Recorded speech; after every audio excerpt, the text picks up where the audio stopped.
वैदिक संस्कृति। वैदिक शब्द वेद से बना है। वेद का अर्थ है ज्ञान। वैदिक संस्कृति के निर्माता आर्य थे। आर्य संस्कृत भाषा का शब्द है जिसका अर्थ है श्रेष्ठ। आर्य भाषा सूचक शब्द है, प्रजाति सूचक नहीं। आर्यों को लिपि का ज्ञान नहीं था, अतः वे अपने ज्ञान को सुनकर एक पीढ़ी से दूसरी पीढ़ी तक पहुंचाते थे। इसीलिए वैदिक साहित्य को श्रुति साहित्य कहा जाता है। इसका एक नाम संहिता भी है। आर्यों का मूल निवास स्थान। आर्यों के मूल निवास स्थान को लेकर विद्वानों में मतभेद है। हाल ही में जर्मनी में अपना शोध पूरा करने के बाद भगवान दास गिडवानी ने अपनी पुस्तक रिटर्न ऑफ द आर्यंस में भारत को ही आर्यों का मूल निवास स्थान माना है। इस संबंध में अन्य विद्वानों के मतों का विवेचन निम्नलिखित है। सप्त सैंधव प्रदेश। इस मत के प्रवर्तक डा शून्य अविनाश चंद्र दास एवं डा शून्य संपूर्णानंद हैं। इनके अनुसार आर्य सप्त सैंधव प्रदेश के निवासी थे। ऋग्वेद में सप्त सैंधव को देवकृत योनि कहा गया है। ऋग्वेद में देवासुर संग्राम का वर्णन है। इस संग्राम में असुर पराजित हुए तथा सप्त सैंधव क्षेत्र छोड़कर पश्चिम की ओर ईरान चले गए। पारसियों के ग्रंथ जिंद अवेस्ता में जिस अहुरमजा का वर्णन मिलता है वह असुरों का ही देवता था। बृहर्षि देश पम शून्य गंगानाथ झा का मत है कि आर्यों का मूल स्थान ब्रह्मर्षि देश ही है। यहीं से ये पूरन की तरफ गए। कश्मीर अथवा हिमालय प्रदेश डा शून्य एल शून्य डी शून्य कल्ला के अनुसार आर्य कश्मीर प्रदेश के निवासी थे। देविका प्रदेश डी शून्य एस शून्य त्रिवेदी का मत है कि आर्य देविका प्रदेश के निवासी थे। देविका नदी मुल्तान अफगानिस्तान में बहती है। तिब्बत स्वामी दयानंद सरस्वती एवं पाटीजा के अनुसार आर्य तिब्बत क्षेत्र के निवासी थे। स्वामी दयानंद सरस्वती ने अपनी पुस्तक सत्यार्थ प्रकाश में इसका उल्लेख किया है। उत्तरी ध्रुव पम शून्य बाल गंगाधर तिलक के अनुसार आर्यों का मूल निवास स्थान उत्तरी ध्रुव है। अपनी पुस्तक the architect home of the आर्थन्स में उन्होंने इसका उल्लेख किया है।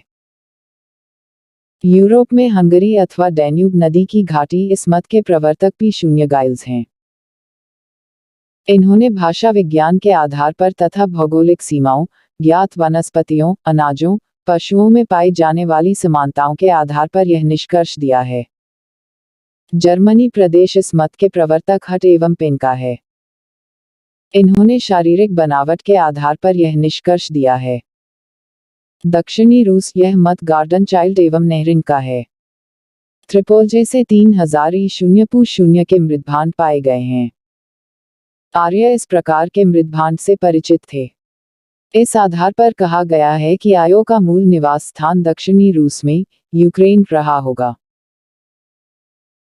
मध्य एशिया में बैक्ट्रिया। जर्मन विद्वान मैक्स मूलर ने आर्यों का मूल निवास स्थान मध्य एशिया में बैक्ट्रिया को माना है। ऋग्वेद एवं ईरानी ग्रंथ जिंद अवेस्ता में कई भाषाई समानता पाई जाती है। उदाहरणार्थ वैदिक इंद्र अवेस्ता का इंद्र, वैदिक वायु अवेस्ता का वायु, वैदिक मित्र अवेस्ता का मिश्र आदि। आज कुत्ता, घोड़ा आदि पशुओं के नाम और भूर्ज, देवदारू, नेपिल आदि कुछ वृक्षों के नाम सभी हिंद यूरोपीय भाषाओं में समान पाए जाते हैं।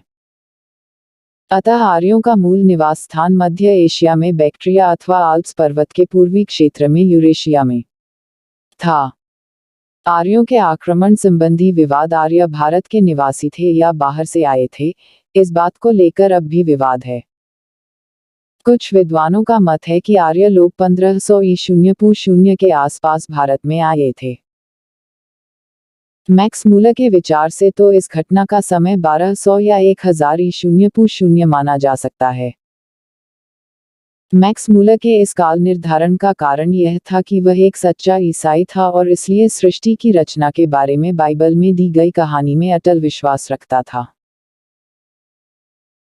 जिसमें कहा गया है कि संसार की रचना 23 अक्टूबर 4004 ई0 को की गई थी और इसलिए संपूर्ण मानव इतिहास को उसे 6000 वर्षों के भीतर किसी न किसी तरह फिट बैठाना था।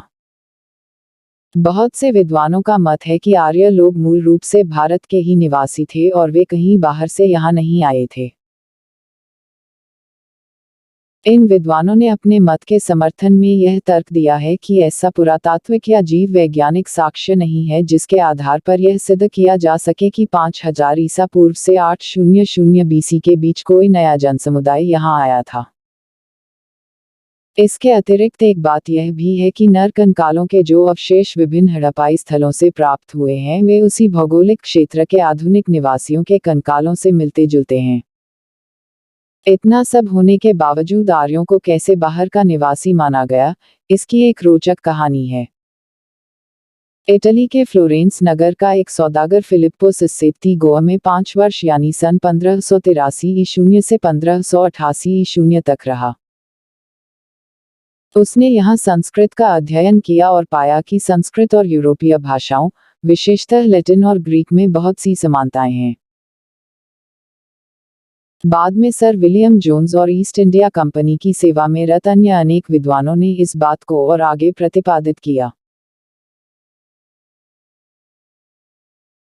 यूरोपीय और भारतीय भाषाओं में पाई जाने वाली समानताओं का कारण बताने के लिए कुछ विद्वानों ने यह मान लिया कि भारतीयों और यूरोपवासियों के पूर्वज किसी समय एक ही प्रदेश में साथ साथ रहते थे और एक ही भाषा, भारोपीय, हिंद यूरोपीय, बोलते थे। इसी कारण उनके साझे प्रदेश को भारोपीय मूल निवास स्थान कहा गया। सुप्रसिद्ध मानव विज्ञानी और कैम्ब्रिज विश्वविद्यालय के प्रोफेसर एडमंड लीच ने सन 1990 में culture through time, anthropological approaches नामक पुस्तक में प्रकाशित अपने प्रसिद्ध लेख आर्यन इन्वेसेज ओवर 4 मिलेनिया में लिखा है कि विचारशील विद्वान अब भी यह विश्वास क्यों करते हैं कि आर्यों का आक्रमण हुआ था। इस प्रकार की कल्पना अब भी आकर्षक क्यों है? सच मानिए आर्यों के आक्रमण तो कभी हुए ही नहीं। एशिया माइनर या पश्चिमी एशिया में आर्य संस्कृति के प्रमाण। हिंद यूरोपीय भाषा का सबसे पुराना नमूना इराक में पाए गए लगभग 2200 ईशून्य पूर्व के एक अभिलेख में मिला है। बाद में इस तरह के नमूने अनातोलिया, तुर्की में 19वीं से 17वीं सदी ईशून्य पूर्व के हिट्टाइट अभिलेखों में मिलते हैं। इराक में मिले लगभग 1600 ईशून्य पूर्व के कस्साइट अभिलेखों में तथा सीरिया में मितन्नी अभिलेखों में आर्य नामों का उल्लेख मिलता है, जिनसे पश्चिमी एशिया में आर्य भाषा भाषियों की उपस्थिति का पता चलता है। बोगजकोई का अभिलेख 1400 ईशून्य पूर्व पश्चिमी एशिया या एशिया माइनर, आधुनिक तुर्की में स्थित बोगजकोई से 1400 ईशून्य पूर्व का एक अभिलेख मिला है। इस अभिलेख में 2 कबीलों खत्ती और मितन्नी के बीच संधि का उल्लेख है। संधि की शर्तों की रक्षा के लिए कुछ देवताओं को साक्षी बनाया गया है। इनमें इंद्र, मित्र, वरुण और नासत्य देवता प्रमुख हैं। ज्ञातव्य तथ्य यह है कि इन देवताओं में ऋग्वेद के प्रमुख देवता अग्नि का उल्लेख नहीं है, जबकि अन्य प्रमुख देवताओं का उल्लेख है। बोगजकोई के नासत्य देवता की पहचान ऋग्वेद के अश्विन देवता से की जाती है। बोगजकोई से ही केकुली नामक एक मितन्नी लेखक का ग्रंथ मिला है, जिसमें 1, 13, 5, 7 का उल्लेख है। इसकी ऋग्वेद से समानता की जा सकती है। वैदिक संस्कृति को अध्ययन की सुविधा के लिए 2 कालों ऋग्वैदिक काल या पूर्व वैदिक काल तथा उत्तर वैदिक काल में विभाजित किया जाता है। ऋग्वैदिक काल या पूर्व वैदिक काल 1500 ईशून्य पूर्व से 1000 ईशून्य पूर्व। ऋग्वेद में लोहे का उल्लेख नहीं है। लोहे का ज्ञान 1000 ईशून्य पूर्व के आसपास एटा जिले के अतरंजीखेड़ा से प्राप्त होता है। इसी कारण ऋग्वेद काल की उच्च सीमा 1000 ईशून्य पूर्व रखी गई। सिंधु सभ्यता का पतन 1500 ईशून्य पूर्व में माना जाता है, अतः इसकी निम्न सीमा 1500 ईशून्य पूर्व रखी गई है। उत्तर वैदिक काल 1000 ईशून्य पूर्व से 600 ईशून्य पूर्व। उत्तर वैदिक ग्रंथों में लोहे का उल्लेख मिलने लगता है, अतः इसकी निम्न सीमा 1000 ईशून्य पूर्व रखी जाती है। 600 में भारत में द्वितीय नगरीय क्रांति प्रारंभ हुई, जो उत्तर वैदिक काल के बाद की घटना है। अतः इसकी उच्च सीमा 600 रखी जा सकती है। हाल ही में सोनभद्र जिले में राजा नल के टीले और अन्य स्थलों पर हुई खुदाई से पता चला है कि उसके निकटवर्ती क्षेत्र प्राचीन काशी और आज के वाराणसी जिले में लोहे का इस्तेमाल 1500 में होता था। ऋग्वेदिक आर्यों का भौगोलिक क्षेत्र। ऋग्वेद में अफगानिस्तान की 4 नदियों कुभा, काबुल, कुमू, कुर्रम, गोमती, कोमल और सुवास्तु स्वात का उल्लेख है। इसी तरह ऋग्वेद में सप्त सैंधव प्रदेश का वर्णन मिलता है। यह 7 नदियां सिंधु, सरस्वती, शतुद्री, शतल्स, विपासा, व्यास, परुष्णी, रावी, वितस्ता, झेलम, अस्किनी, चेनाब से घिरा क्षेत्र था। इससे स्पष्ट है कि आर्य सर्वप्रथम पंजाब और अफगानिस्तान क्षेत्र में बसे थे। इसके पश्चात आर्य पूर्व की ओर बढ़े और कुरुक्षेत्र के निकट के प्रदेश पर अधिकार कर इसका नाम ब्रह्मवर्त रखा।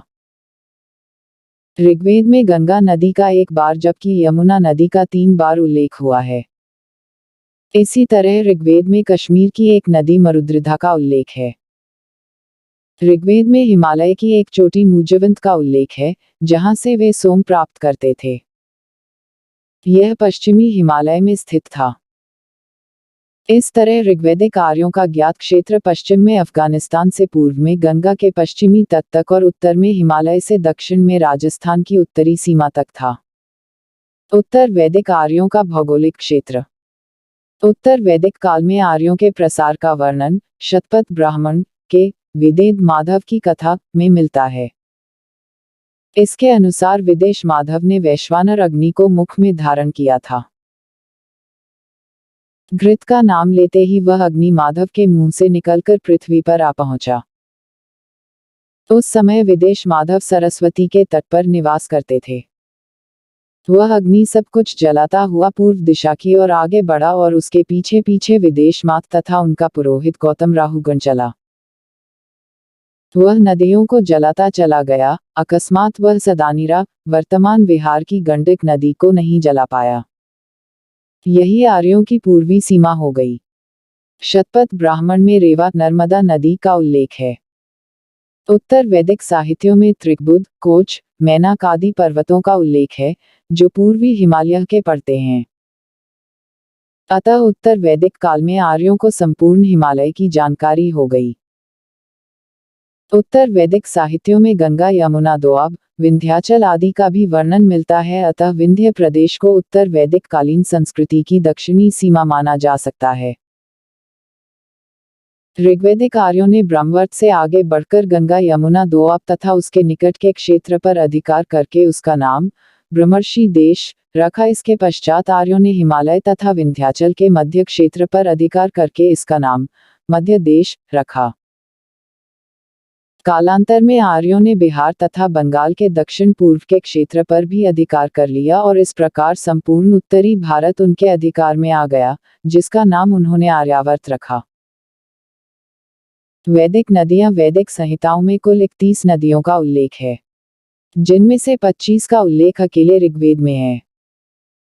ऋग्वेद के नदी सूक्त में 21 नदियों का उल्लेख है, जिसमें सिंधु नदी का सर्वाधिक बार उल्लेख है, परंतु ऋग्वैदिक आर्यों की सबसे पवित्र नदी रारस्वती थी। इसे नदीत्मा नदियों में प्रमुख कहा गया है। ऋग्वेद के नदी सूक्त में विपासा व्यास नदी का उल्लेख नहीं है। इसके स्थान पर कश्मीर की मरुद्वृथा नदी का नाम मिलता है। ऋग्वेद में सरस्वती की सहायक दृष्टि नदी का उल्लेख है। इसकी पहचान आधुनिक चौतंग नदी से की जाती है। समुद्र। ऋग्वेद में समुद्र शब्द का उल्लेख है। सिंधु तथा सरस्वती नदियों के संदर्भ में यह बताया गया है कि ये दोनों नदियां समुद्र में गिरती है। विदेश व्यापार के संदर्भ में भी समुद्र का उल्लेख किया गया है। कुछ विद्वान जैसे मैक्स मूलर, लासेन आदि का मानना है कि ऋग्वैदिक आर्यों को समुद्र का ज्ञान था, परंतु कीथ तथा अन्य पाश्चात्य विद्वानों के अनुसार ऋग्वेद में समुद्र का स्पष्ट संकेत नहीं मिलता है। .0R.S. शर्मा के अनुसार ऋग्वेद में उल्लिखित समुद्र किसी जलराशि का वाचक है। वैदिक साहित्य। वैदिक साहित्य से हमारा तात्पर्य चारों वेद, विभिन्न ब्राह्मण ग्रंथ, आरण्यक एवं उपनिषदों से है। उपवेद अत्यंत परवर्ती होने के कारण वैदिक साहित्य के अंग नहीं माने जाते। इन्हें वैदिकोत्तर साहित्य के अंतर्गत रखा जाता है। वैदिक साहित्य श्रुति नाम से विख्यात है। श्रुति का अर्थ है सुनकर लिखा हुआ साहित्य। यह वह साहित्य है जो मनुष्यों द्वारा लिखा नहीं गया अपितु जिन्हें ईश्वर ने ऋषियों को आत्मज्ञान देकर उनकी सृष्टि की है तथा ऋषियों द्वारा यह कई पीढ़ियों तक अन्य ऋषियों को मिलता रहा। इसी कारण वैदिक साहित्य को अपौरुषेय और नित्य कहा जाता है। पहले के 3 वेदों ऋग्वेद, सामवेद एवं यजुर्वेद को वेदत्रयी कहा जाता है। अथर्ववेद इसमें मलित नहीं है क्योंकि इसमें यज्ञ से भिन्न लौकिक विषयों का वर्णन है। 1. ऋग्वेद। यह आर्यों का सबसे प्राचीन ग्रंथ है। ऋक् का अर्थ होता है छंदोबद्ध रचना या श्लोक। ऋग्वेद के सूक्त विविध देवताओं की स्तुति करने वाले भाव भरे गीत हैं। इनमें मक्ति भाव की प्रधानता है। यद्यपि ऋग्वेद में अन्य प्रकार के सूक्त भी हैं, परंतु देवताओं की स्तुति करने वाले स्तोत्रों की प्रधानता है। ऋग्वेद की रचना संभवतः सप्तसैंधव प्रदेश में हुई है। इसमें कुल 10 मंडल, 1028 सूक्त या 1017 सूक्त एवं 10,580 मंत्र हैं। मंत्रों को ऋचा भी कहा जाता है। सूक्त का अर्थ है अच्छी उक्ति। प्रत्येक सूक्त में 3 से 100 तक मंत्र या ऋचाएं हो सकती हैं। वेदों का संकलन महर्षि कृष्ण द्वैपायन ने किया, इसीलिए इनका एक नाम वेदव्यास भी है। ऋग्वेद के ज्यादातर मंत्र देव आह्वान से संबंधित हैं। ऋग्वेद के मंत्रों का उच्चारण करके जो पुरोहित यज्ञ संपन्न कराता था उसे होता कहा जाता था। ऋग्वेद के 3 पाठ मिलते हैं। 1. साकल 1017 सूक्त हैं। 2. बालखिल्य इसे 8वें मंडल का परिशिष्ट माना जाता है। इसमें कुल 11 सूक्त है। 3. वाशकल इसमें कुल 56 सूक्त हैं परंतु यह उपलब्ध नहीं है। ऋग्वेद के 2 से 7 तक के मंडल सबसे पुराने माने जाते हैं। पहला, 8वां, 9वां और 10वां मंडल परवर्ती काल का है। 10वां मंडल, जिसमें पुरुष सूक्त भी है, सबसे बाद का है। प्रत्येक मंडल और उससे संबंधित ऋषि निम्नलिखित हैं। मंडल संबंधित ऋषि: प्रथम मधुच्छंदा, दीर्घत्मा और अंगिरा। द्वितीय कृत्स्मद। तृतीय विश्वामित्र गायत्री मंत्र का उल्लेख है। चौथा वामदेव कृषि संबंधित प्रक्रिया। 5वां अत्रि, भारद्वाज। 7वां वशिष्ठ। 8वां कव ऋषि। इसी में 11 सूक्तों का बालखिल्य परिशिष्ट माना जाता है। 9वां पवमान अंगिरा, सोम का वर्णन। 10वीं क्षुद्र सूक्तीय, महासूक्तीय। ऋग्वेद के रचना काल के संबंध में विद्वानों में मतभेद है। बाल गंगाधर तिलक ज्योतिष गणना के आधार पर ईसा पूर्व 6000 से इस सभ्यता का प्रारंभ मानते हैं। याकोबी यह समय ई 0 4500 से ई 0 2500 निश्चित किया है। मैक्स मूलर ने ऋक् संहिताओं का काल ई 0 1200 से ई 0 1000 निश्चित किया है। आधुनिकतम विवेचक डा. विंटरनिट्स का कथन है कि वैदिक काल का प्रारंभ ईसा पूर्व 3000 तक माना जा सकता है। उनकी मान्यता है कि भारत का ऋग्वेद और ईरान की अवेस्ता लगभग एक ही काल की रचना है।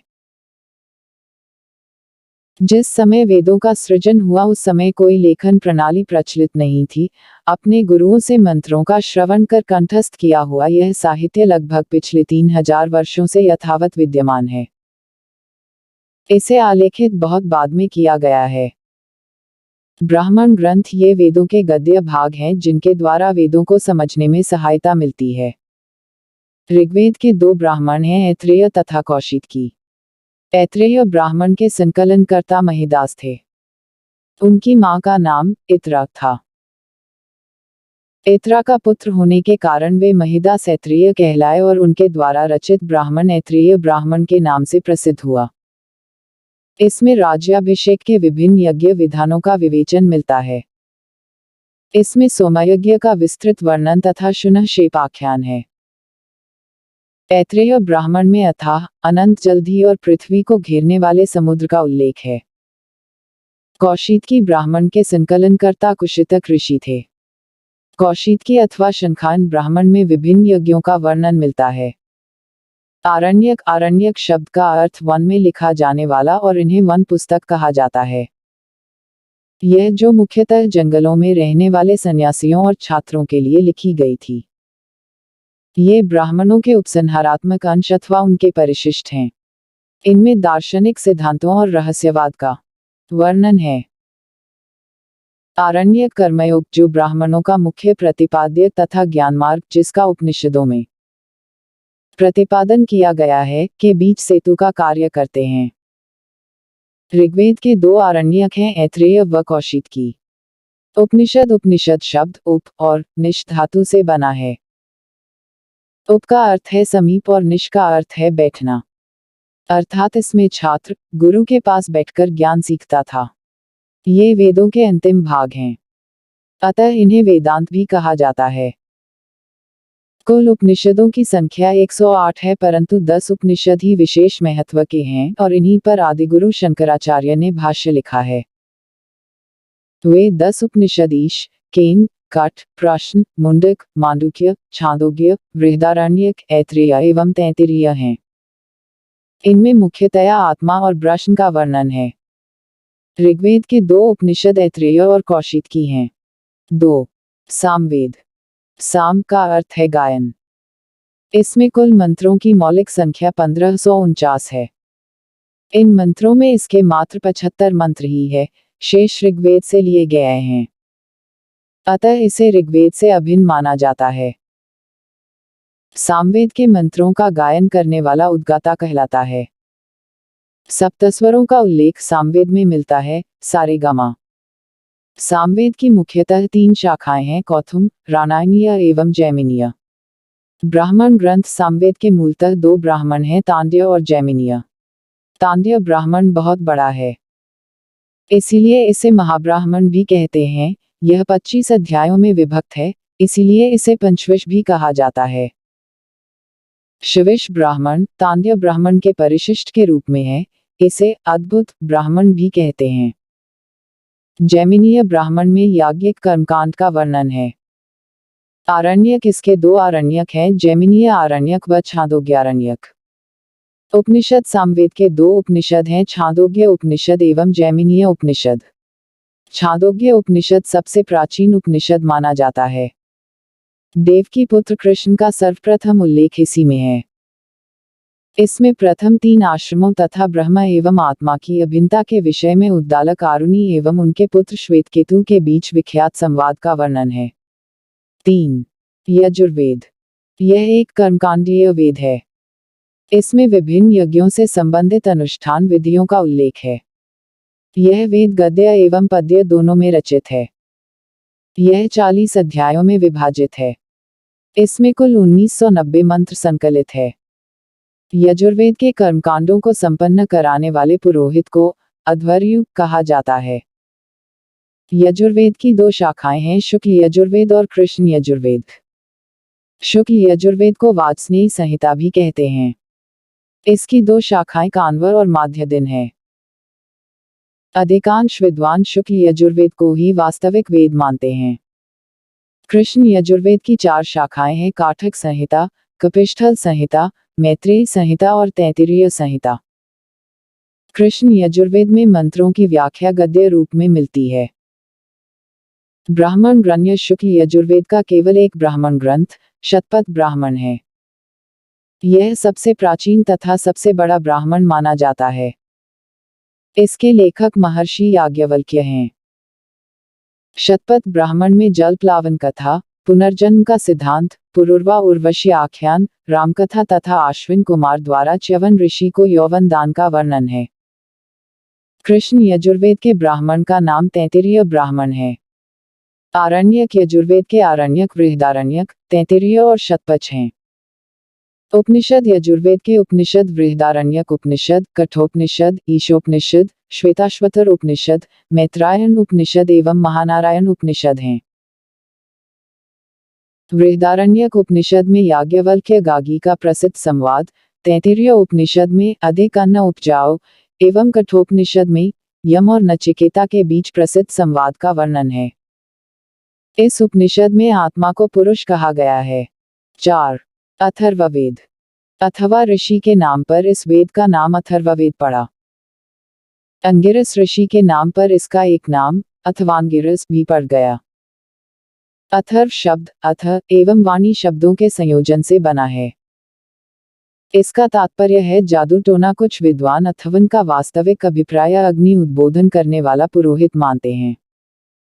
किसी यज्ञ में कोई बाधा आने पर उसका निराकरण अथर्ववेद ही करता था, अतः इसे ब्रह्मवेद या श्रेष्ठवेद कहा गया। अथर्ववेद के मंत्रों का उच्चारण करने वाले पुरोहित को ब्रह्मा कहा जाता था। चारों वेदों में यही वेद सर्वाधिक लोकप्रिय था। अथर्ववेद में भी पद के साथ साथ गद्य के अंश भी प्राप्त होते हैं। अथर्ववेद में 20 अध्याय, 731 सूक्त और 6000 मंत्र है। इस वेद में वशीकरण, जादू टोना, मरण, भूत प्रेतों आदि के मंत्र तथा नाना प्रकार की औषधियों का वर्णन है। इसमें जन साधारण के लोकप्रिय विश्वासों और अंधविश्वासों का वर्णन है। इसकी अधिकांश ऋचाएं दुरात्माओं या प्रेतात्माओं से मुक्ति का मार्ग बताती हैं। अथर्ववेद में मगध और अंक का उल्लेख सुदूरवर्ती प्रदेशों के रूप में किया गया है। इसी में सभा और समिति को प्रजापत्य की 2 पुत्रियां कहा गया है। इसमें परीक्षित का उल्लेख मिलता अथर्ववेद की 2 शाखाएं शौनक और पिप्पलाद हैं। ब्राह्मण इसका एकमात्र ब्राह्मण गोपथ ब्राह्मण है, जिसे गोपथ ऋषि ने संकलित किया है। आरण्यक अथर्ववेद का कोई आरण्यक नहीं है। मांडुक्योपनिषद, प्रश्नोपनिषद। मुंडकोपनिषद में सत्यमेव जयते एवं यज्ञों को टूटी फूटी नौकाओं के समान कहा गया है, जिसके द्वारा जीवन रूपी भवसागर को पार नहीं किया जा सकता, आदि का उल्लेख मिलता है। मांडुक्योपनिषद सभी उपनिषदों में छोटा है। वैदिक संस्कृति के पुरातात्विक साक्ष्य। वैदिक संस्कृति के पुरातात्विक साक्ष्यों को ऋग्वैदिक या पूर्व वैदिक तथा उत्तर वैदिक में विभाजित किया जाता है। ऋग्वैदिक पुरातात्विक साक्ष्य। ऋग्वैदिक पुरातात्विक साक्ष्य मुख्यतया 3 प्रकार के हैं। 1. काले एवं लाल मृदभांड, ब्लैक एंड रेड वेयर। 2. ताम्रपुंज, कॉपर होड्स। 3. गेरुवर्णी मृदुभांड, OCP, ओकर कलर्ड पॉटरी। ऋग्वैदिक पुरातात्विक साक्ष्य लौह पूर्वावस्था का संकेत करते हैं, परंतु गेरुवर्णी मृदभांड अधिकांशतः गंगा यमुना दोआब के क्षेत्रों में पाए गए हैं। ये सप्तसैंधव क्षेत्रों में बहुत कम पाए गए हैं। यही बात ताम्रपुंजों के बारे में भी सही है। वर्तमान में गैरिक मृदभांड का काल 2000 से 1500 ई 0 के बीच माना जाता है।